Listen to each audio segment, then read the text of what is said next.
Hello বন্ধুরা, কেমন আছো সবাই? সিম্পলি আবান্তিকার নতুন একটি ব্লগে তোমাদের স্বাগত জানাই। আমাদের মতো মধ্যবিত্ত বাঙালি সমাজে বহু মানুষের কাছে স্বপ্ন থাকে যে বিদেশে গিয়ে উচ্চশিক্ষা লাভ করার কিংবা চাকরি করার বা নাগরিকত্ব লাভ করার। তারা দ্বিধাগ্রস্ত হয়ে থাকে কোন দেশে গেলে তাদের কি কি সুবিধা বা কি কি অসুবিধা ফেস করতে হতে পারে, কারণ তাদের মধ্যে সঠিক ধারণা থাকে না হয়তো।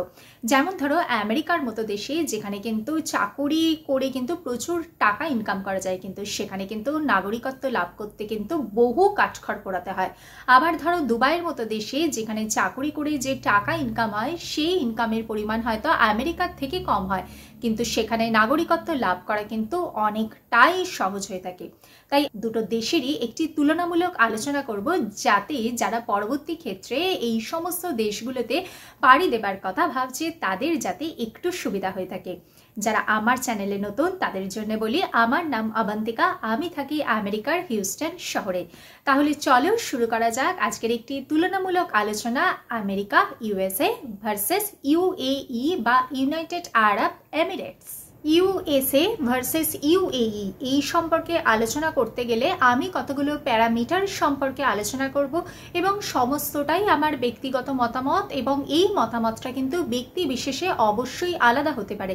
তাই তোমরা যখন কোনো দেশে যাবে অবশ্যই নিজেদের মতো করে চিন্তা ভাবনা করে তবেই কিন্তু সেই দেশে পাড়ি জমাবে। আমি এখানে প্রথমেই কথা বলবো হায়ার স্টাডিজ বা উচ্চ শিক্ষা সম্পর্কে। ইউএসএর উচ্চ শিক্ষা ব্যবস্থা কিন্তু বিশ্বমানের। সেখানেতে আছে নামজাদা বহু ইউনিভার্সিটি, যেমন Harvard university, California university, Stanford ইউনিভার্সিটির মতো নামজাদা ইউনিভার্সিটির অবস্থান হচ্ছেই আমেরিকাতে। সেখানে পড়াশোনার যে খরচা সেটা কিন্তু অনেকটাই বেশি। সেখানেতে অ্যাডমিশন পাওয়ার যে পদ্ধতি সেটাও বেশ টাফ হয়ে থাকে, কিন্তু সেখানে রিসার্চের স্কোপ বলো বা কোয়ালিটি অফ এডুকেশন সেগুলো সমস্তটাই কিন্তু বিশ্বমানের। ইউএসএ পড়াশুনো চলাকালীন তোমরা কিন্তু পার্ট টাইম জব করতে গেলে কিন্তু অনেক কিছু রেস্ট্রিকশন থেকে থাকে, কিন্তু ইউএসএতে যে উচ্চ শিক্ষাতে অ্যাডমিশন পাওয়াটাও কিন্তু বেশ টাফ হয়ে থাকে, কিন্তু সেখানকার পড়াশোনার যে মান সেটা কিন্তু অবশ্যই আন্তর্জাতিক মানের। এবার আমেরিকার সাথে যদি আমি দুবাইয়ের তুলনা করে থাকি, তাহলে দুবাইয়ের কিন্তু সেই পরিমাণ ইউনিভার্সিটি নেই আমেরিকার মতো, বা সেখানকার যে পড়াশোনার মান সেটাও কিন্তু অতটা আন্তর্জাতিক মানের হয় না। এবার পড়াশোনার বিচারে কিন্তু উচ্চশিক্ষার বিচারে আমার কাছে কিন্তু আমেরিকা এগিয়ে রইল।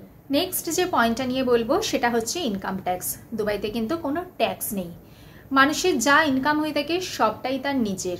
যেহেতু কোনো ট্যাক্স দিতে হয় না, তাই মানুষের হাতে কিন্তু প্রচুর টাকা আসে প্রত্যেক মাসে, কারণ তাকে কোনো ট্যাক্স দিতে হচ্ছে না।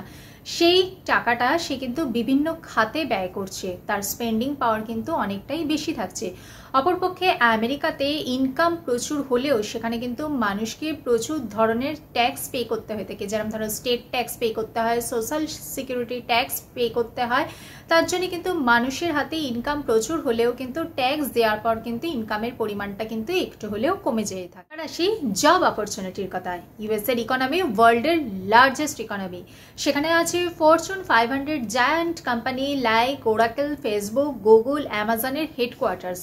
পাশাপাশি রয়েছে ছোট বড় মাঝারি মাপের প্রচুর সংস্থা।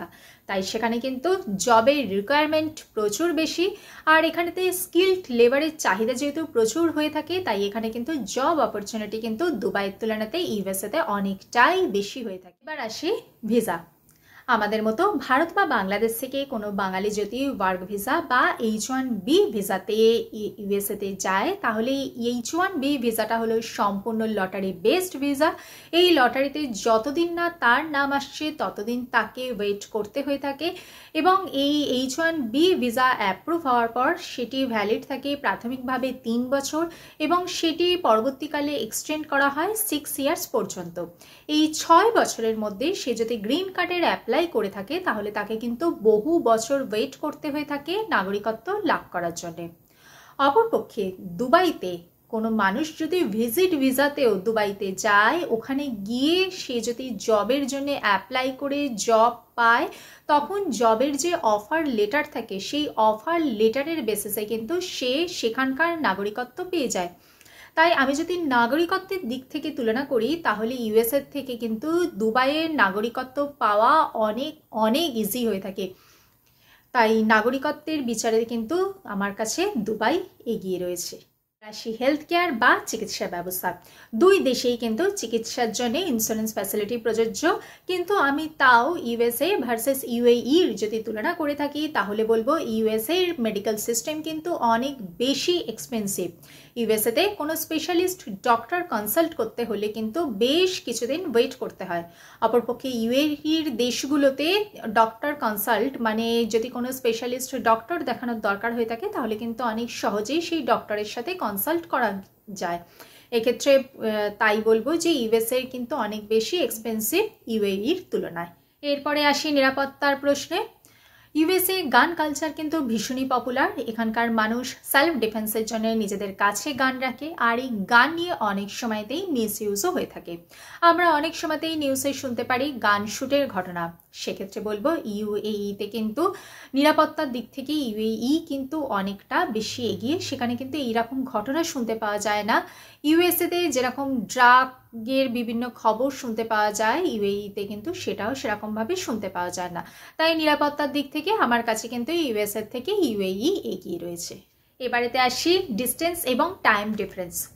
আমাদের হোম কান্ট্রি থেকে ইউএসএতে যেতে গেলে কিন্তু 20 থেকে 25 ঘন্টার বিমান সফরের দরকার হয়ে পড়ে। সেক্ষেত্রে বয়স্ক মানুষ এবং বাচ্চাদের নিয়ে কিন্তু যেতে বেশ সমস্যা হয়ে থাকে।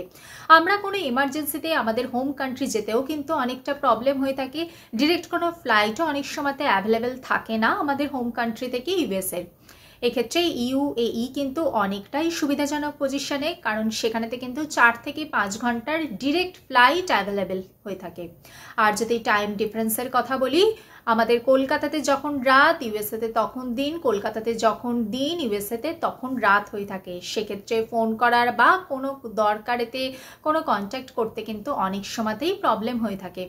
সেক্ষেত্রে ইউএইতে কিন্তু টাইম ডিফারেন্স কিন্তু 1.5 থেকে 2 ঘন্টার মধ্যে হয়ে থাকে, এবং সেক্ষেত্রে কিন্তু কথা বলতে বা বাড়ির লোকের সাথে কন্ট্যাক্ট করাটা অনেকটাই ইজি হয়ে থাকে। এবার আসি ওয়েদারের কথা।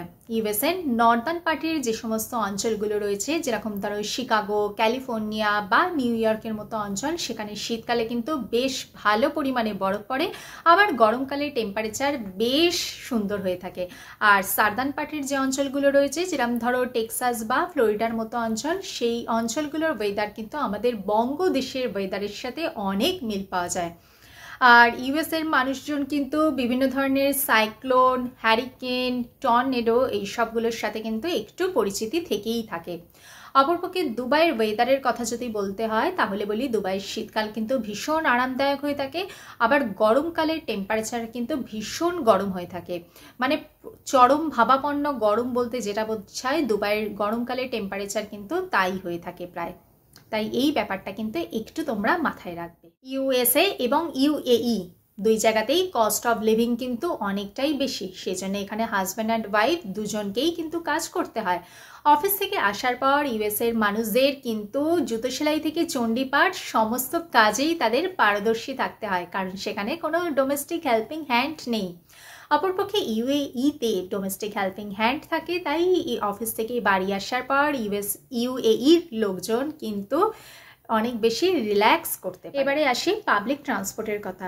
ইউএসএর বড় শহর লাইক ক্যালিফোর্নিয়া, শিকাগো, নিউ ইয়র্কের মতো শহর বাদ দিয়ে অন্যান্য যে সমস্ত মাঝারি বা ছোট মানের শহর রয়েছে, সেখানে কিন্তু পাবলিক ট্রান্সপোর্টের অবস্থা একদমই খারাপ।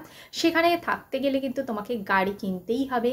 গাড়ি কিনতে গেলে কিন্তু এক্সট্রা তোমার ফিনান্সিয়াল বার্ডেন অ্যাড হবে।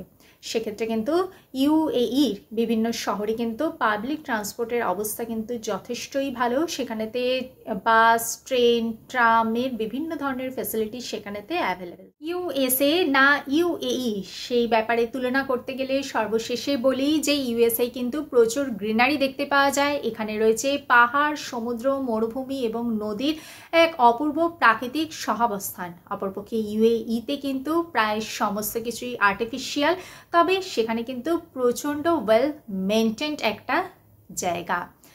অবশ্যই ডিসিশনটা তোমার, তুমি কোন দেশে যাবে এবং কোন দেশে গেলে তোমার সুবিধা এবং কোন দেশে অসুবিধা এটা সম্পূর্ণই ম্যান টু ম্যান ভ্যারি করে।